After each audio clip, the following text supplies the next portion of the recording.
전자상거래가 왜 그냥 전자상거래 용어를 못 쓰고 왜 해외 전자상거래로 됐냐면은 얘랑요 완전히 틀려요. 완전히 틀려요. 완전히. 이게 왜 완전히 틀리냐면은 뭐랄까 세무장청이 뭐야? 이 국세법에 이제 먼저 국세법 기준을 볼게요. 국세법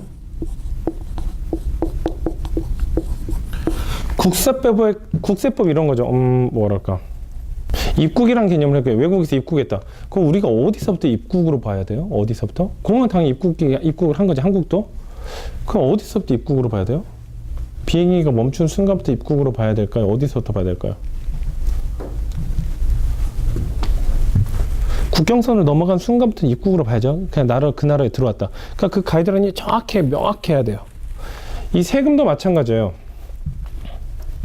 예를 들어서 제가 해외에서 물건을 이제 돈을 벌었어요. 그러니까 해외에 있는 법인으로 돈을 버는 걸 가지고 미국 법인한테 세금을 내는 거지 한국 법인한테 세금을 내는 건 아니잖아요. 그러니까 이게 어느 경계 라인이 굉장히 중요해요. 굉장히.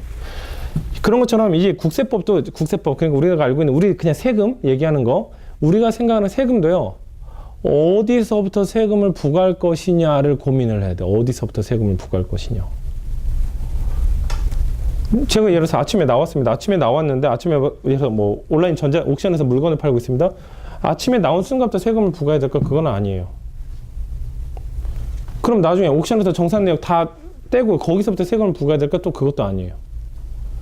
그러니까 이 국세법에서도 세금의 부과 기준이 어디서부터냐에 대해서 이제 그걸 얘기 나오는데 그걸 전문 용어로 이제 국세법에서 뭐라 하냐면 발생주의 원칙이라고 그래요. 발생주의 원칙. 국세법, 그러니까 세금의 부과가 대상이 되는 그 시점은 언제부터냐? 그것을 논하는 게 발생주의. 그럼 발생주의.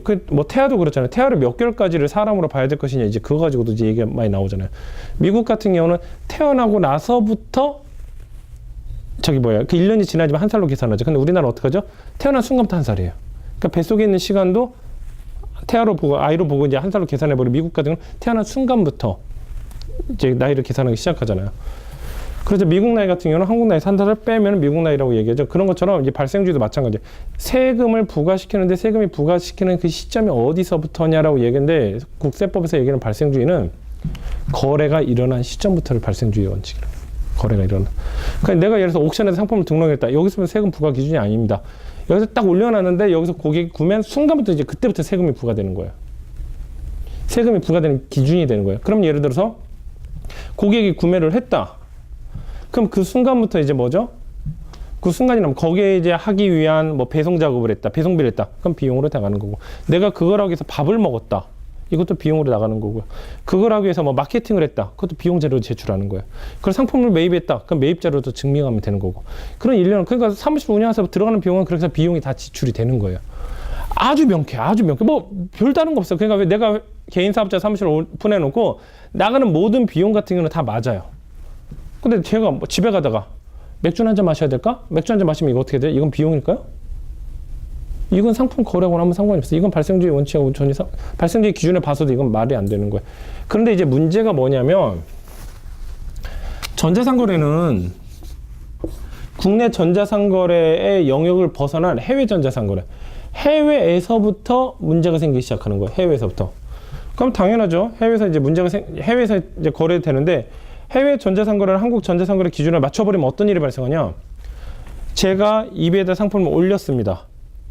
그럼 올렸으면 거기서 이베이 수수료가 빠져나가죠. 이베이 수수료 빠져나가죠. 페이팔 수수료 빠져나가죠. 옥션은 간단해요.